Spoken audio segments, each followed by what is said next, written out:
Mufango uyu uria uretwo Genu Kenya kuringana na thirikari ukunyitithanio na mufango wa President Uhuru Kenyatta wa ituge inya na uratanywo guteithiriria ruhonge-ini rwa githomo na wandikani wa mawira. Genu, I believe, rightly recognizes that the youth agenda is the defining agenda of our time. Because today, the largest generation is that of young people. It is the largest not only in Kenya,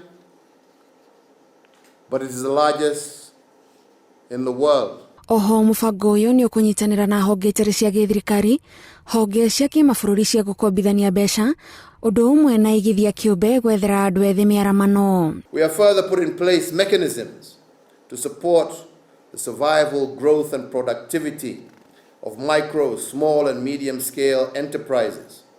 For example, programs such as STAWI are providing financial support to MSMEs that previously had been locked out of the formal banking sector. Mufango uyu ukoretwo ugithie na mbere guku bururi-ini kwambiriria mweri wa 11 mwaka muhituku ukigeria gucokaniriria andu ethi aria maumite icigo iria itigitwo na thutha uthii-ini wa na mbere niguo magie na mieke iganaine na aruna ao. The Genu goal is to ensure that every person between the ages of 10 and 24 is either in school, in training or in employment, and all this by the year 2030. Bururi wa Kenya ugakorwo gatagati ka mabũrũri 40 maria makanyitanira macindano-ini ma kimabũrũri ma kuonania uthunduri wa kwambatiria ikiro cia githomo, mawira na unyitaniri wa muingi.